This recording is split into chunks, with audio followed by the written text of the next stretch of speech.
Breaking. Iran just blinded America's $5 billion missile defense system, and Tel Aviv is now under threat. Welcome everyone to another explosive update from the U.S. Strategic Insight.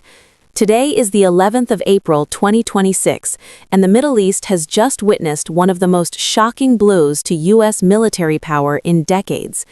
Iran has just destroyed America's most advanced and expensive radar system, the $5 billion ANTPY-2.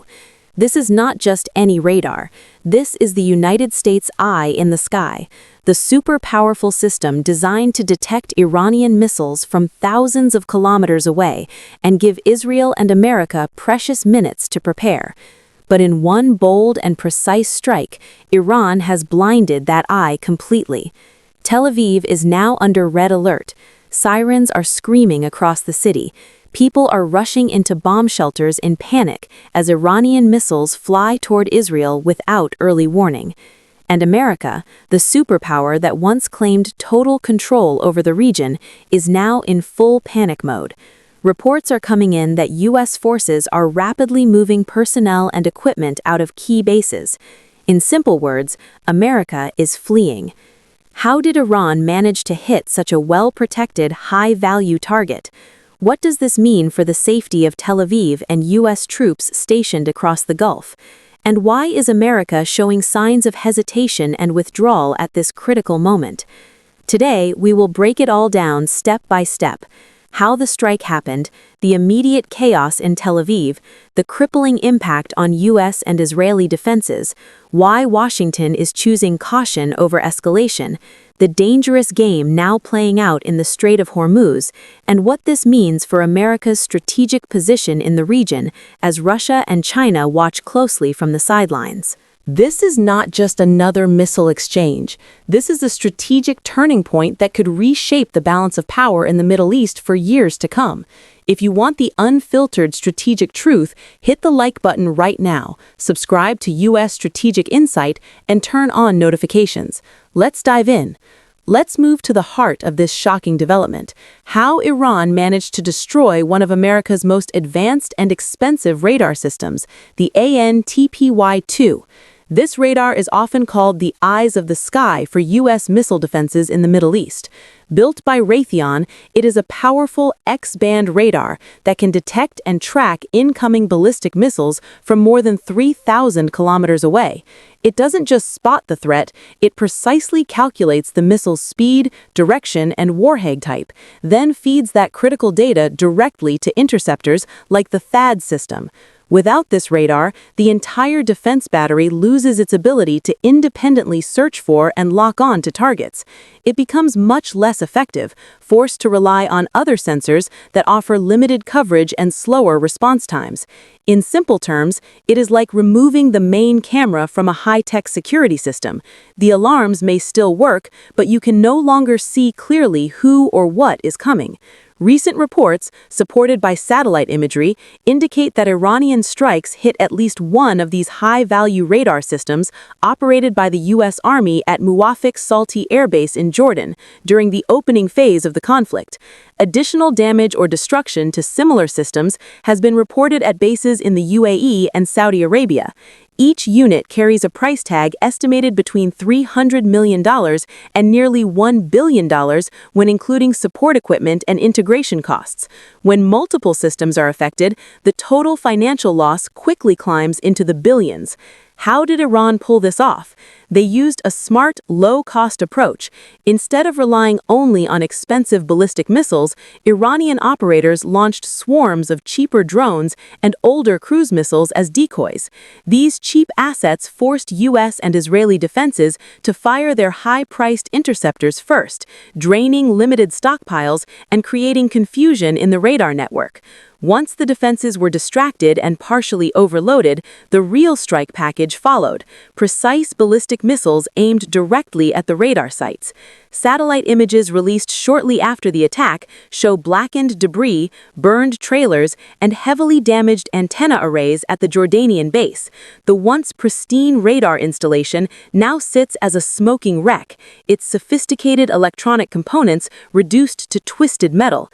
This was not a random hit. The ANTPY-2 is a high-value, high-priority target because it serves as a central sensor for America's upper-tier missile defense in the region. Losing it creates a dangerous blind spot, especially for threats coming from Iran's western launch sites. Defenders now have reduced early warning time, making it harder to coordinate successful intercepts against incoming salvos. The psychological impact is equally significant. For years, the U.S. has promoted these systems as nearly invincible shields, protecting allies like Israel and Gulf partners. Seeing one of the crown jewels of that shield destroyed sends a clear message. Even the most advanced American technology can be reached and neutralized when clever tactics are applied. Importantly, this strike did not happen in isolation. It was part of a broader campaign targeting U.S. sensing and command infrastructure across multiple bases. By focusing on these eyes in the sky, Iran has effectively degraded the overall performance of the integrated air and missile defense network that Washington spent years and billions building. As a result, the remaining THAAD and Patriot batteries in the region are operating with reduced capability. They can still fire interceptors, but with less accurate targeting data and shorter reaction windows. This single type of loss has created ripple effects that reach far beyond one airbase in Jordan. With the destruction of a critical long-range tracking system and America's early warning system partially blinded, the situation on the ground in Israel changed almost instantly. Tel Aviv, Israel's vibrant coastal city and economic heart, has been plunged into a state of continuous red alert. For the past several days, air raid sirens have been sounding almost non-stop across the city. Residents wake up to the piercing wail multiple times each night. Parents grab their children and rush them into underground shelters or reinforced safe rooms. Streets that are normally filled with traffic, cafes, and nightlife have become eerily quiet or chaotic depending on the moment of the siren.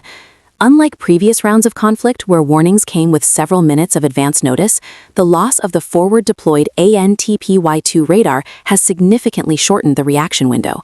Israeli authorities now have far less time to detect incoming threats and issue alerts. This means sirens often blare only moments before possible impact, creating a constant atmosphere of fear and uncertainty. Videos circulating on social media show scenes that were once unthinkable in modern Tel Aviv. Families huddled together in bomb shelters, elderly citizens struggling to reach safety, and young people filming themselves while trying to stay calm under stress. Schools have shifted to remote learning or canceled classes entirely. Many businesses have closed their doors or moved operations to safer areas further south.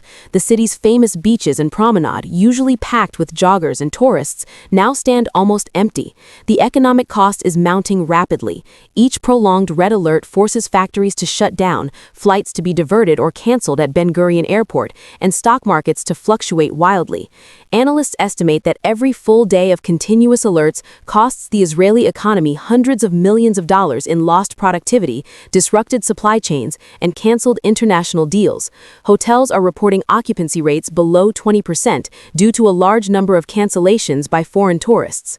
What makes this round of alerts particularly stressful is the psychological toll. In the past, Israel's layered defense systems gave citizens a sense of relative security. People knew that even if sirens sounded, the probability of a successful interception was high. Now, with key American radar assets knocked out, that confidence has been badly shaken. Residents openly question whether the remaining defenses can still protect them effectively. Hospitals in Tel Aviv and surrounding areas are operating under emergency protocols. Medical staff are working extended shifts to treat those suffering from anxiety, panic attacks, and minor injuries sustained while rushing to shelters. Shelters that were designed for short-term use are now seeing families spend hours or even entire nights inside them. Basic supplies like bottled water, non-perishable food, and medications are being stockpiled as people prepare for the possibility of prolonged disruptions. Israeli government officials have tried to project calm in public statements, but the reality on the streets tells a different story. Prime Minister's office briefings emphasize resilience, yet private conversations among citizens reveal deep concern about how long this can continue. Social media is filled with posts showing damaged buildings from recent near misses, shattered windows in residential neighborhoods, and streets littered with debris from intercepted missiles. This is not just a military problem anymore. It has become a civilian crisis. The constant state of high alert is exhausting the population both physically and mentally. Parents worry about their children's safety and education. Workers fear losing jobs if businesses cannot operate normally. Even those who previously supported strong military responses are beginning to ask how much longer daily life can be disrupted at this level. The red alert in Tel Aviv is a visible symbol of how the destruction of a single high-value radar system has rippled outward, affecting the daily lives of millions. What used to feel like a distant threat managed by sophisticated technology now feels immediate and personal. Now that we have seen the chaos unfolding on the streets of Tel Aviv, it is time to understand the deeper military consequences. The loss of this critical early warning sensor has done far more than trigger fear among civilians. It has caused the entire U.S.-Israeli integrated air and missile defense system to become severely paralyzed. Think of the defense network as a living body. The ANTPY-2 radar functioned as its central nervous system, the part that detects danger from far away and sends instant warnings to the rest of the body. When that nervous system is damaged, the arms, legs, and muscles, the actual interceptor missiles, can no longer respond quickly or accurately. Before the strike, the U.S. and Israel operated a highly connected system. American ANTPY-2 radars in Jordan and the Gulf fed real-time data to Israeli Iron Dome, David Sling, and Arrow batteries, as well as to U.S. THAAD and Patriot systems stationed across the region. This network allowed defenders to see threats early, calculate trajectories precisely, and decide which interceptor to launch against which incoming missile. With key ANTPY-2 units destroyed or heavily damaged, that seamless connection has been broken. The remaining radars and sensors have to work much harder with incomplete information. Reaction times have increased from minutes to critical seconds in many cases. Defenders are forced to launch interceptors based on less reliable data, which leads to more missed intercepts and wasted expensive missiles. Israeli commanders are now facing an impossible choice. They must decide whether to fire their limited stock of high-cost interceptors at every possible threat, even when detection is uncertain, or risk letting some missiles through. Either decision carries heavy consequences. Firing too often rapidly depletes stockpiles that take months or years to replenish. Holding back risks civilian casualties and further damage to cities. U.S. THAAD batteries, designed to provide an upper layer of protection against longer-range ballistic missiles, are also suffering. Without the forward-looking ANTPY-2 data, these systems are operating in a more limited self-defense mode. They can still protect their immediate surroundings, but they can no longer effectively shield large areas of Israeli territory or coordinate with Israeli systems as they once did. The problem goes beyond just one radar. Iran's strategy has been methodical. By first using swarms of low-cost drones and cruise missiles, they forced the defense network to expend valuable interceptors early. Once those interceptors were running low and the radars were distracted, the more powerful ballistic missiles targeted the radar sites themselves. This layered approach has created a cascading failure across the entire system. Military analysts watching from afar note that the current situation reveals a fundamental weakness: over-reliance on a small number of extremely expensive high-tech sensors. When those sensors are taken out, the whole network loses its brain. What remains are expensive missile launchers that are now half-blind and operating with reduced effectiveness. Compounding the issue is the strain on ammunition supplies. Both Israel and the United States have been rushing emergency shipments of interceptors to the region, but production lines cannot keep up with the pace of consumption. Some reports suggest that certain critical missile types are already down to worrying levels after just weeks of sustained attacks. This paralysis is not just technical, it is also psychological. For years, U.S. and Israeli officials have publicly stated that their combined defense systems were among the most advanced in the world. The images of burning radar sites and overwhelmed command centers have shattered that image of invincibility. Soldiers and operators who once felt confident in their equipment are now working under constant pressure and uncertainty. The ripple effects extend to U.S. forces across the Gulf. Bases that once relied on the shared radar network for protection are adjusting their own alert levels and operational postures. Coordination between American and Israeli forces has become slower and more difficult, creating dangerous gaps in the overall regional defense picture. In short, the loss of the ANTPY-2 radar has turned a sophisticated, multi-layered shield into a fragmented and struggling system. The defenses are not completely gone, but they are far from functioning at full strength, and that difference is being felt every single day in Tel Aviv and across Israel. Following the severe paralysis of the U.S.-Israeli defense network, Washington now finds itself facing an even more difficult reality: the growing signs of American withdrawal from high-risk positions in the Middle East. In recent days, U.S. military commanders have quietly begun repositioning forces away from forward bases closest to Iran. Several Patriot and THAAD batteries that were rushed into Jordan and the Gulf states after the initial clashes are now being moved to more distant locations or placed on reduced alert status. Logistics teams have accelerated the removal of sensitive equipment and personnel from vulnerable sites, a move that military insiders describe as a precautionary force protection measure. This is not a full-scale retreat, but the pattern is clear. American aircraft carriers that were positioned in the eastern Mediterranean and northern Arabian Sea have increased their distance from Iranian missile ranges. One carrier strike group has reportedly shifted its operating area further south, citing the need to avoid potential swarm attacks on its escort ships. Transport aircraft have been seen making frequent flights out of regional airbases, carrying non-essential equipment and support staff. Why is America choosing this cautious path? The destruction of the ANTPY-2 radar has exposed a hard truth. U.S. forces in the region are more exposed than previously believed. Without reliable long-range early warning, American bases face increased risk from Iranian ballistic missiles and drone swarms. Pentagon planners are now forced to calculate that the cost of staying in certain forward positions may outweigh the benefits. Public statements from the White House and Pentagon remain carefully worded, emphasizing strategic repositioning and protecting American lives. Behind the scenes, however, there is clear concern. Senior officials worry that another successful Iranian strike on U.S. assets could lead to direct casualties and force Washington into a larger, unwanted war. The memory of past conflicts where America became bogged down in the Middle East is weighing heavily on decision-makers. The original plan was to use overwhelming air power and rapid pressure to force Iran into quick negotiations. That strategy assumed U.S. technological superiority would deter serious retaliation. The loss of critical radar systems and the resulting strain on missile defenses have undermined that assumption. Instead of dictating the pace of the conflict, the United States now appears to be reacting to Iran's moves. This shift has created visible tension within the U.S. military and political leadership. Some generals argue for stronger retaliation to restore deterrence, while others warn that escalation could lead to attacks on American bases in Qatar, Bahrain, or even on U.S. naval forces in the Gulf. The debate inside the Pentagon is intense, with no easy answers. For American troops on the ground, the mood has changed. Many soldiers who arrived expecting a short deployment now sense that the mission is becoming more dangerous and open-ended. Family members back home have begun expressing anxiety on social media, questioning why U.S. forces remain in harm's way when key defensive capabilities have been compromised. The financial pressure is also mounting. Maintaining a large military presence in the region while simultaneously rushing replacement interceptors and radar equipment is extremely expensive. Each day of heightened alert consumes millions of dollars in fuel, maintenance, and readiness costs. With domestic political pressure growing over rising defense spending, the administration faces tough questions about how long this level of commitment can continue.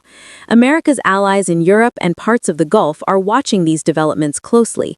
Several European nations have quietly reduced their own military footprints in the region or delayed planned deployments. Even some Gulf Arab states that traditionally rely on U.S. protection are beginning to explore alternative security arrangements, worried that Washington may not be able to guarantee their safety as firmly as before. This partial withdrawal is more than just a tactical adjustment. It signals a broader strategic hesitation. For decades, the United States projected an image of unwavering strength and commitment to its Middle East allies. The current move suggests that when faced with determined resistance and real military costs, America is choosing caution over confrontation. Iran, for its part, has noticed these developments and continues to maintain pressure through limited but effective strikes. Each new repositioning by U.S. forces is portrayed by Iranian media as further proof that America is losing control of the situation. The result is a dangerous cycle. The more the U.S. pulls back to protect its assets, the more it appears weak, which in turn encourages further Iranian boldness. Breaking this cycle will require difficult decisions in Washington. Decisions that so far seem to favor de-escalation and force protection over direct retaliation. With American forces repositioning and the integrated defense network struggling, Iran has shifted the battlefield from the skies to one of the world's most critical economic choke points, the Strait of Hormuz. This narrow waterway, located between Iran and Oman, serves as the gateway for roughly 1/5 of the planet's daily oil supply and a significant portion of liquefied natural gas. Nearly 20 million barrels of oil normally flow through it every single day, heading to markets in Asia, Europe, and beyond. In simple terms, it is the jugular vein of global energy trade. Since the early stages of the conflict, Iran has demonstrated its ability to disrupt traffic through the strait. Rather than a complete and permanent closure, Tehran has adopted a selective toll booth approach. Iranian forces allow ships from certain countries, particularly those from China, Russia, and neutral nations, to pass under monitored conditions, while Western-flagged tankers, especially those linked to the United States and its close allies, face delays, inspections, or outright restrictions. This selective control has already sent shockwaves through energy markets. Brent crude oil prices have climbed sharply, frequently trading above $100 per barrel and spiking even higher during periods of heightened tension. Higher oil prices translate directly into increased costs for gasoline, heating, transportation, and manufacturing around the world. For the average American, this means higher prices at the pump and greater pressure on household budgets. The real strategic blow, however, targets something even deeper, the foundation of American economic power known as the petrodollar system. For decades, the vast majority of global oil transactions have been conducted in U.S. dollars. This arrangement has allowed Washington to print dollars with confidence, knowing that countries needing oil must first acquire dollars, which strengthens demand for the currency and helps finance American deficits. Iran is now actively challenging that system. Reports indicate that some oil shipments passing through the strait under Iranian oversight are being settled in Chinese yuan rather than dollars. By offering safe passage in exchange for alternative payment methods, Iran is helping accelerate a shift away from dollar dominance in energy trade. Even limited adoption of yuan-denominated oil deals weakens the petrodollar's grip and reduces the unique advantage the United States has enjoyed for generations. This creates a painful dilemma for Washington. The more the U.S. tries to project military power to secure the strait, the higher energy prices climb, hurting the American economy and its allies. Yet stepping back risks further erosion of the dollar status. Releasing millions of barrels from strategic petroleum reserves provides only temporary relief and cannot replace the massive daily volume that normally flows through Hormuz. The economic pain extends far beyond fuel costs. Global supply chains are feeling the strain as shipping companies reroute vessels, insurance premiums for tankers skyrocket, and industries dependent on stable energy prices adjust their forecasts. European nations, already facing energy challenges, are particularly vulnerable. Asian economies that rely heavily on Gulf oil are quietly negotiating new arrangements to ensure continued access, often outside traditional Western financial channels. Iran's strategy is clever because it does not require sinking every ship. Simply creating uncertainty and selective access is enough to drive up costs and force difficult choices on trading partners. Countries that need reliable energy supplies are increasingly willing to accept new payment terms rather than risk shortages or higher prices. For the United States, this represents a double hit. Militarily, the earlier loss of advanced radar capabilities has limited its ability to respond forcefully in the region without risking further escalation. Economically, the pressure on the petrodollar strikes at the heart of long-term financial influence. Every day that Hormuz remains under partial Iranian control chips away at America's ability to shape global trade on its own terms. This is no longer purely a military confrontation. It has become an economic war of attrition, where control over energy flows carries consequences as serious as any missile strike. Selective reopening under ceasefire talks has not fully restored confidence, and markets remain nervous about future disruptions. While the United States grapples with military setbacks and economic pressure in the Middle East, two major powers are quietly positioning themselves to gain significant advantages from the current crisis: Russia and China. For Russia, the conflict has created a welcome breathing room on its Western front. As Washington diverts attention, resources, and advanced weaponry to protect its interests in the Gulf, pressure on Ukrainian battlefields has noticeably decreased. Fewer American munitions and political focus are flowing toward Europe, allowing Russian forces to consolidate positions and maintain steady advances in key sectors. At the same time, the sharp rise in global oil prices has delivered a major financial windfall to Moscow.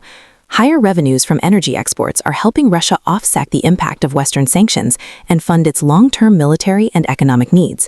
China, on the other hand, is playing a longer and more sophisticated game. Beijing has carefully avoided direct military involvement while steadily expanding its economic and diplomatic footprint in the region. With Iranian forces controlling access through the Strait of Hormuz, Chinese tankers continue to receive relatively smooth passage, ensuring a stable supply of oil at negotiated prices.